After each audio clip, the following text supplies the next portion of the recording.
ভাবখানে এমন যে আমি মক্কা বিজয় করছি। আপনারা কি মক্কা বিজয় করছেন যে সবাইকে গণমাফ করতে যাচ্ছেন? আবু সাঈদের কেসাস কবে হবে? আবু সাঈদের কেসাস কবে হবে এটা দেখার অপেক্ষায় আছি আমরা। মুগ্ধদের কেসাসটা কবে হয় সেটা দেখার অপেক্ষায় আছি আমরা। তাদের সময় মাঠে যারা ছিল, যারা নির্দেশ দিয়েছে, যারা পিছনে ছিল, যারা পর্দার আড়ালে ছিল, তাদের কি হয় পরিণতি শেষ পর্যন্ত এটা আমরা দেখার অপেক্ষায় আছি। জালেমকে তার শাস্তি দিতে হবেই, আইনের একদম সুশাসন নিশ্চিত করতে হবে। না হলে দেখবেন এরা যদি পার পেয়ে যায়, এরা অন্য সুরতে এসে আবার জুলুম করবে না, কোনো গ্যারান্টি নেই, কোনো গ্যারান্টি নেই। আপনাদেরকে একটা কথা বলে রাখি, বদর যুদ্ধের সময় 70 জন বন্দী হয়েছিল, মনে আছে? এই বন্দীদের ব্যাপারে কি করা হবে, এই বন্দীদের ব্যাপারে কি করা হবে মাশওয়ারা হচ্ছে। অনেকের অনেক মত।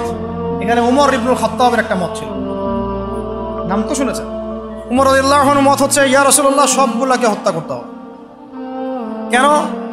আল্লাহ পাক বলেছেন নূহ আলাইহিস সালামের কণ্ঠে, রব্বি লা তাযার আলাল আরদি মিনাল কাফিরিনা দাইয়ারা ইন্নাকা ইন তাযারহুম ইউদিল্লু ইবাদাক ওয়া লা ইয়ালিদু ইল্লা ফাজিরুন কাফার। আল্লাহ, তুমি এই জমিনের মধ্যে, নূহ আলাইহিস সালাম এই দোয়াটা করেছিলেন, আল্লাহ তুমি এই জমিনের মধ্যে একটা কাফেরকে অবশিষ্ট রেখো না। এটা ওই সময়কার কথা বলছে, যখন মহাপ্লাবন আসবে তার আগের কথা। তিনি 950 বছর দাওয়াত দিয়েছিলেন। দাওয়াত দিয়ে যখন এই অবস্থা, 40 জন মানুষ ইসলাম কবুল করছে আর কি, তখন তিনি এই দোয়াটা করতে বাধ্য হয়েছেন এবং আল্লাহ পাক সেই দোয়া কবুলও করেছিলেন, সবাইকে সমূলে ধ্বংস করেছিলেন। তো উমর রাদিয়াল্লাহু আনহু বলছিলেন, ইয়া রাসূলুল্লাহ, বদরের এই বন্দীদের ব্যাপারে আমার মাশওয়ারা হচ্ছে এটা, মুক্তিপণের দরকার নাই। হ্যাঁ, ওদেরকে অন্য কোনো দিকে ফোকাস করার দরকার নাই, এদের সবগুলোকে গর্দান নামায় দেন, শেষ, খালাস। এরা যদি থাকে পরে আপনার বিরুদ্ধে আবার ষড়যন্ত্র করবে। তো শেষমেশ তার রায়টা কিন্তু কবুল করা হয় নাই, বরং রক্তপণ এবং মুক্তিপণ নেওয়া হয়েছে এবং আরও অনেক পদ্ধতি অবলম্বন করা হয়েছে। কিন্তু সূরা আনফালে আল্লাহ রাব্বুল আলামিন উমর রাদিয়াল্লাহু আনহুর এই মতটার প্রশংসা করেছে, পড়ে দেখেন আপনি। তাই খুব বেশি ভালো হইতে চান না আপনারা, এত বেশি ভালো হওয়ার দরকার। হ্যাঁ, মামা চাচা খালু ধরে ধরে এভাবে পার করে দিয়েন না। ও পার পেয়ে গেলে পরের বার আপনাকে পার করবে না। আপনারা ভুল করতেছেন। যাদের হাতে এরকম 100-200 ক্রস ফায়ারের রক্ত লেগে আছে, এদেরকে যদি আপনি মাফ করে দেন, তাহলে আপনার চেয়ে বড় আহাম্মক বোকা আর পৃথিবীতে কেউ নাই। কি বলেন এগুলা? ইসলামের বিধান হচ্ছে একজন মানুষকে যদি কেউ হত্যা করে অন্যায়ভাবে, তাকেও শাস্তির আওতায় এনে মৃত্যুদণ্ড কার্যকর করতে হবে। আর যাদের হাতে এরকম 10টা 20টা 30টা করে ক্রস ফায়ারের রক্ত লেগে আছে, আপনি ওদেরকে মাফ করে দিবেন? এত বেশি ভালো হইতে ইসলাম শিখায়নি তো আমাদের। এগুলো তো ভালো না, এগুলো বোকামি। এগুলো কি? এগুলো তো ভালো না, এগুলো হচ্ছে কি বোকামি। ইসলাম শিখে আমাদেরকে ডিপ্লোম্যাটিক হতে, ম্যাচিউরড হতে। সুবহানাল্লাহ, আমি এগুলো দেখে খুব আসলে হতাশ, তাই একটু আক্রোশের কথা বলে ফেললাম, কিছু মনে করবেন না। মানে আমি বুঝি না, আমরা এই সাইকোলজির সাথে যাই না। একজন ব্যক্তি যদি 10টা মানুষকে এভাবে নির্মমভাবে খুন করতে পারে, জবাই করে দিতে পারে, আপনারা তো জানেন না বিষয়গুলো। মানে একটা রুমে গিয়ে একদম বেদর পিঠে একজনকে হাত পা ভেঙে দিয়ে পরে পাশের রুমে এসে ভিডিও গেমস খেলতেছে, পাবজি ভিডিও গেমস খেলতেছে। এই মানুষগুলোকে আপনি যদি মাফ করে দেন, তাহলে তো আসলেই বলবো যে আপনার চেয়ে বড় আহাম্মক আর গর্ধপ আর কি বলবো, কি সব ইউজ করবো, আপনার চেয়ে মানে জাতীয় প্রতারক আর কেউ নাই। আপনাদের মানে যদি এরকম কেউ করেন, তাহলে জাতির রিপ্রেজেন্টেটিভ হওয়ার যোগ্যতাই নেই আপনাদের। আমার কথা মাইন্ড করেন না, আমি খোলামেলা কথা বলে দিলাম। কারণ এখন সব কথা কিছু কথা খোলামেলা আপনাদেরকে বলতে হবে, নাহলে অনেক কথা ইনসাফ হবে না। ইনসাফ করতে হবে। আল্লাহ পাক আমাদেরকে বড় তৌফিক দান করে দেন। আর 2-4টা বলে শেষ করছি। আপনাদেরকে একজন সাহাবীর নাম বলি, তালহা রাদিয়াল্লাহু আনহু। কি নাম? উহুদ যুদ্ধের দিন আল্লাহ নবী সাল্লাল্লাহু আলাইহি ওয়াসাল্লাম কিন্তু একটু বিপর্যয়ের মধ্যে পড়েছিলেন, মনে আছে? চারদিক থেকে তাকে আক্রমণ করা হয়েছে। খালিদ বিন ওয়ালিদ তখন তিনি মুসলিম হন নাই, এসে আক্রমণ করেছেন, পিছন থেকে সাহাবীদেরকে আক্রমণ করেছেন, অনেক সাহাবী শহীদ হয়েছেন। আর নবী সাল্লাল্লাহু আলাইহি ওয়াসাল্লামের কাছেও প্রায় 11 জনের মতো আছেন, বাকি সবাই ছত্রভঙ্গ হয়ে গেছে না। তো ছত্রভঙ্গ হয়ে যাওয়ার সময় মাত্র 2 জন সাহাবী ছিলেন মুহাজির, আর বাকি 9 জন ছিলেন আনসার। তো একে একে আনসার সাহাবীরা শহীদ হতে লাগলেন, আর 2 জন মুহাজির সাহাবীর মধ্যে একজন সাদ বিন আবি ওয়াক্কাস, একজন হচ্ছেন তালহা বিন উবাইদুল্লাহ রাদিয়াল্লাহু আনহু। সাদ রাদিয়াল্লাহু আনহু তীর ছুটছেন, আল্লাহ নবী সাল্লাল্লাহু আলাইহি ওয়াসাল্লাম তাকে লক্ষ্য করে বলছেন, হে সাদ, আমার পিতামাতা তোমার প্রতি কুরবান হয়ে যাক, তুমি তীর ছুঁড়ো। সাহাবীরা সবাই বলতেন, ইয়া রাসূলুল্লাহ, আপনার জন্য আমার পিতামাতা কুরবান হোক। আর আল্লাহ নবীজি নিজে বলেছেন, হে সাদ, তোমার জন্য আমার পিতামাতা কুরবান হোক। এই একমাত্র সাহাবী যিনি ইসলামের ইতিহাসে প্রথম তীর নিক্ষেপ করেছিলেন, সাদ বিন আবি ওয়াক্কাস রাদিয়াল্লাহু আনহু। আর তালহা রাদিয়াল্লাহু আনহু তরোয়াল চালাচ্ছিলেন। বলা হচ্ছে, ইতিহাসের পাতায় এসেছে, সিরাতের পাতায় এসেছে যে তার গায়ে, মানে তালহা রাদিয়াল্লাহু আনহুর গায়ে তখন প্রায় 40 থেকে 50টা আঘাতের চিহ্ন লেগেছে বর্ষার তীরের তরোয়াল। এই অবস্থায় তিনি নবী সাল্লাল্লাহু আলাইহি ওয়াসাল্লামকে কাঁধে উঠিয়ে উহুদ পাহাড়ের একটা পার্শ্বদেশ দিয়ে উপরে উঠিয়ে সেফ একটা জায়গায় নিয়ে রেখে দিয়েছে। নবীজি বলেছেন, তোমরা যদি কোনো জীবন্ত শহীদকে দেখতে চাও তাহলে তালহাকে দেখো। এগুলো হচ্ছে সত্যিকারের মহাকাব্য। এগুলো কি সত্যিকারের চিরস্থায়ী মহাকাব্য। আপনারা যদি এই একজন সাহাবী সাদ বিন মুআজ, তার নাম শোনেন, দেখবেন খন্দকের যুদ্ধে তিনি মহাকাব্য রচনা করেছেন। খন্দকের যুদ্ধে একটা ক্রুশিয়াল অবস্থা ছিল। সেই সময় তিনি সামনে আকবরিয়া যুদ্ধ করতে গিয়ে তার হাতের মধ্যে তীর লাগে। এই তীরটা ছিঁড়তে গিয়ে তার হাতের ভ্যানটা ছিঁড়ে যায়, রক্তটা ছিঁড়ে যায় বের করতে গিয়ে। এই অবস্থায় আস্তে আস্তে তার শাহাদাত হয়েছে। কিন্তু শাহাদাতের আগে তিনি আল্লাহর কাছে দোয়া করেছিলেন, আল্লাহ, যদি কুরাইশদের সাথে আরো কোনো যুদ্ধ বাকি থাকে আমাকে তাহলে জীবিত রেখো। এবং তার শাহাদাতের সময় তিনি বলছেন, এরপর থেকে ইসলামের উপর তারা আর আক্রমণ করতে পারবে না, কারণ আমি এমন দোয়া করেছিলাম যে আল্লাহ, যদি কুরাইশদের সাথে আরো কোনো যুদ্ধ বাকি থাকে আমাকে জীবিত রেখো। তার আগ মুহূর্তে তিনি বনু কুরাইজার যে গাদ্দারি, বেঈমানি, ওই বেঈমানির শাস্তি দিয়ে তিনি দুনিয়া থেকে বিদায় নিয়েছেন। সাদ বিন মুআজ, যার জানাজায় নবীজি বলেছেন, যার জানাজার সালাতে 70,000 ফেরেশতা শরীক হয়েছে। এগুলো মহাকাব্য। আপনারা যদি আরো সামনে যান, আপনারা মুতার যুদ্ধের ঘটনা পাবেন। এই কয়েকটা বলে শেষ করছি। এটা বলতে গেলে আসলে আমি নিজেকে ধরে রাখতে পারি না, আর ধরে রাখার মতো আসলে অবস্থাও না। ইসলামের ইতিহাসের সবচাইতে মানে মর্মান্তিক যুদ্ধ হচ্ছে মুতার যুদ্ধ। সবচেয়ে মর্মান্তিক। বদর, উহুদ, খন্দক, খায়বার যত যুদ্ধ আছে, এগুলো যুদ্ধ অনেক বড় মাপের। মুতার যুদ্ধের প্রেক্ষাপট এবং সিচুয়েশনটা সম্পূর্ণ ডিফারেন্ট। এখানে আপনাদেরকে আমি 3 জন শ্রেষ্ঠ বীরের মহাকাব্য শোনাচ্ছি। কয়জন? 3 জন শ্রেষ্ঠ বীর পুরুষের মহাকাব্য। নবী সাল্লাল্লাহু আলাইহি ওয়াসাল্লাম একজন সাহাবীকে পাঠালেন, তার নাম হচ্ছে হারিস বিন উবাইদা। কি নাম বলেন? হারিস বিন উবাইদা, তুমি এই চিঠিটা নিয়ে যাও। এটা তো মদিনা রাষ্ট্র কায়েম হওয়ার পরের কথা, একদম নবম হিজরতের 8ম বছরের দিকের কথা আর কি।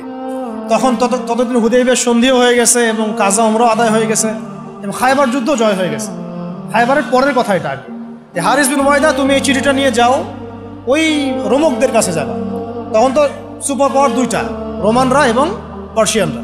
তো এখনকার ওই যে এই কন্টিনেন্টের ন্যাটো আর ওই কন্টিনেন্টের চায়না রাশিয়ার মতো, জেনে পারতেছে। তো সে গেল ওখানে। সুরাহবিল আল গাসসানি একজন শাসক ছিলেন ওইখানকার সিরিয়ার। সে ওই চিঠিটা দেখে বলতেছে যে, আচ্ছা ঠিক আছে, বসো, দেখি কি করা যায়। চিঠিতে লেখা আছে, ইসলাম কবুল করেন, আল্লাহ পাক শান্তি বর্ষণ করবেন, তাসলিম তাসলিম। যে নবী সাল্লাল্লাহু আলাইহি ওয়াসাল্লাম চিঠি আছে না একটা রাষ্ট্রপ্রধানদের কাছে, সে চিঠি ওই উদ্ধত আচরণ, আমি এখানকার আমির, আমাকে ওই মক্কার মেষপালকরা চিঠি পাঠায়। কে চিঠি নিয়ে আসছে? যে হারিস বিন উবাইদা। আচ্ছা, ওকে বসাও। হারিস বিন উবাইদা রাদিয়াল্লাহু আনহুকে রাষ্ট্রদূত, কিন্তু তিনি রাষ্ট্রদূতকে তারা নির্মমভাবে হত্যা করল। কথা বুঝতে পারছেন? এবার নবী সাল্লাল্লাহু আলাইহি ওয়াসাল্লামের কাছে খবর যখন আসছে রাষ্ট্রদূতকে হত্যা করেছে, আমার সাহাবীকে, কয়জন সাহাবীকে হত্যা করেছে? 10 জন, 20 জন, 100 জন? একজন সাহাবীকে হত্যা করার প্রতিশোধ নেওয়ার জন্য নবী সাল্লাল্লাহু আলাইহি ওয়াসাল্লাম 3000 বাহিনীর একটা জিহাদি কাফেলা তৈরি করলেন। 3000 বাহিনী কাফেলায় তিনি নিজে নেতৃত্ব না দিয়ে বললেন যে এই কাফেলার নেতৃত্ব দিবে আমার প্রিয় ভাজন, তাকে তার পালক পুত্র বলা হতো এক সময়, যায়েদ ইবনে হারেসা রাদিয়াল্লাহু আনহু। কোন যায়েদ? তায়েফের সফরের সঙ্গী, তায়েফের সফরের একজন সাহাবী তার সাথে ছিলেন, তার নাম যায়েদ ইবনে হারেসা। যখন তায়েফবাসী নবীজিকে মারছিলেন, যায়েদ ইবনে হারেসা রাদিয়াল্লাহু আনহু তার বুক দিয়ে নবীকে জড়ায় ধরেছিলেন যে আমার গায়ে আঘাত লাগুক, তার গায়ে না লাগুক। এই সাহাবী যায়েদ ইবনে হারেসা রাদিয়াল্লাহু আনহু তাকে পতাকা দিয়ে বললেন, এই মোতার যুদ্ধের আমির হচ্ছে যায়েদ ইবনে হারেসা। যদি যায়েদ ইবনে হারেসা শহীদ হয় তাহলে পতাকা বহন করবে জাফর ইবনে আবি তালেব, আমার চাচাতো ভাই। কোন জাফর? যিনি আবিসিনিয়ায় গিয়েছিলেন মুসলিমদেরকে নিয়ে হিজরত করতে, মনে আছে? যিনি বাদশাহ নাজাশির সামনে কুরআন তেলাওয়াত করার, সূরা মারিয়াম তেলাওয়াত করার কারণে বাদশাহ নাজাশির চোখ দিয়ে দরদর করে পানি পড়তে শুরু করেছে। ওই বাদশাহ নাজাশিও পরে ইসলাম কবুল করেছে, আলহামদুলিল্লাহ। জাফর রাদিয়াল্লাহু আনহু পতাকা বহন করবে যদি যায়েদ ইবনে হারেসা শহীদ হয়। এরপরে যদি জাফরও শহীদ হয়, পতাকা বহন করবে আমার আরেক প্রিয় ভাজন সাহাবী আব্দুল্লাহ বিন রাওয়াহা রাদিয়াল্লাহু আনহু।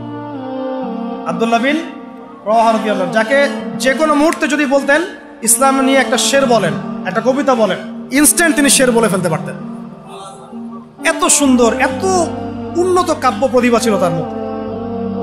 এই নষ্ট সংস্কৃতি না, তাদের সংস্কৃতি ছিল একেবারে খাঁটি তাওহীদের সংস্কৃতি।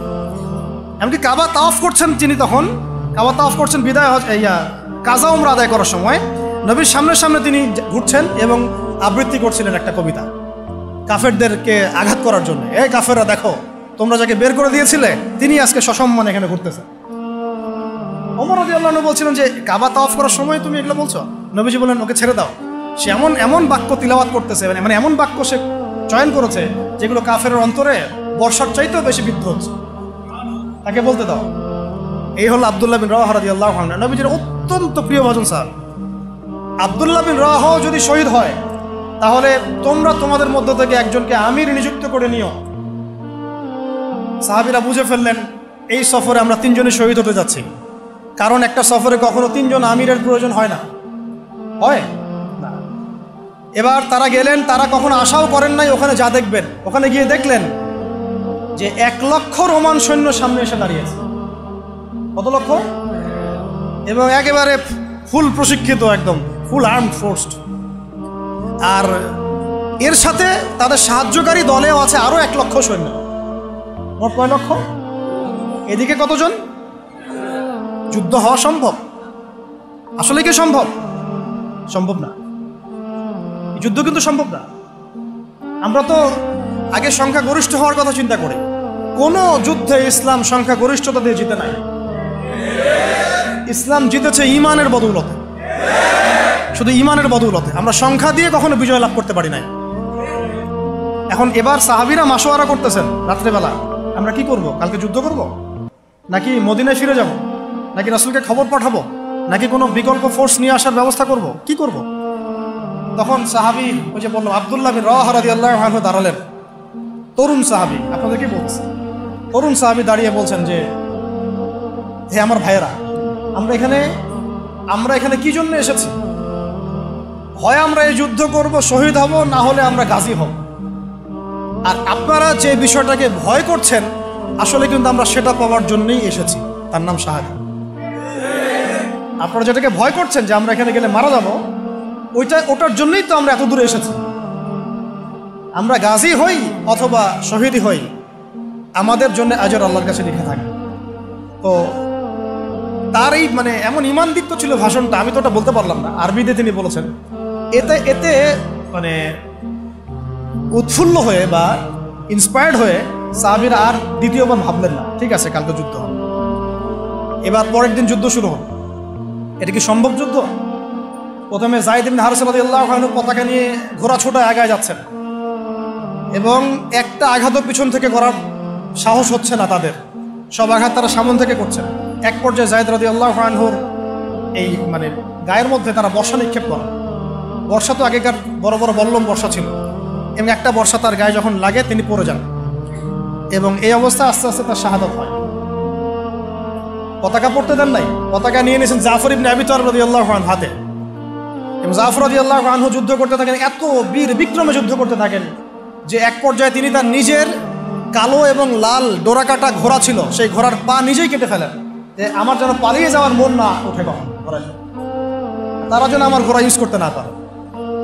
সাহাবীরা বলছেন তার শাহাদাতের পরে তার বডির মধ্যে আমরা এরকম 50টা থেকে 60টা এরকম আঘাতের দাগ দেখেছি। একটাও দেহের পিছনে ছিল না, সব সামনে ছিল। যুদ্ধ করতে করতে এক পর্যায়ে তার ডান হাতটা কেটে পড়ে যায়। এরপরে তিনি বাম হাতে পতাকা উঠায় নেন, কাফেররা বাম হাতটাও কেটে ফেলে। এরপরে তিনি বুকের সাথে পতাকাটাকে এইভাবে জড়িয়ে রাখেন, বুকের সাথে পতাকাটাকে এইভাবে জড়িয়ে রাখেন, পতাকা পড়তে দেন নাই। একজন রোমান সৈন্য তাকে আঘাত করে এবং তার দেহটা দ্বিখণ্ডিত হল। এই খবর নবী সাল্লাল্লাহু আলাইহি ওয়াসাল্লাম ওই মদিনায় বসে বসেই পাচ্ছিলেন। তিনি বললেন, এইমাত্র জায়েদ শহীদ হলো, এইমাত্র জাফর শহীদ হলো। একটু তিনি কান্নার ভাব চলে আসলো। একটু পরে নবীজি হেসে দিলেন। সাহাবীরা বলছেন, আপনি হাসছেন কেন ইয়া রাসূলুল্লাহ? তিনি বলছেন যে জাফর এর ডান হাত প্রথমে কেটে গেছে, তারপর বাম হাত কেটে গেছে। আল্লাহ রাব্বুল আলামিন তাকে এই দুইটা কাটা হাতের বিনিময়ে জান্নাতে দুইটা বড় বড় পাখা দিয়েছে। এইটা দিয়ে তিনি জান্নাতে ঘুরে বেড়াচ্ছেন আর ফল খাচ্ছেন। তার নাম হয়ে গেল জাফর আত-তাইয়ার, জাফর আত-তাইয়ার, পাখাওয়ালা। এরপরে পতাকা হাতে নিলেন সেই আব্দুল্লাহ বিন রাওহা রাদিয়াল্লাহু আনহু। তিনিও তো বীর বিক্রমে যুদ্ধ করতে লাগলেন। এক পর্যায়ে তিনি একটু কান্না করেছিলেন। সাহাবীরা বলছেন, আপনি কি ভয় কান্না করতেছেন? জি না, আমি ভয় কান্না করছি না, বরং কোরআনের একটা আয়াত আমার মাথায় আসছে বলে আমি কান্না করছি।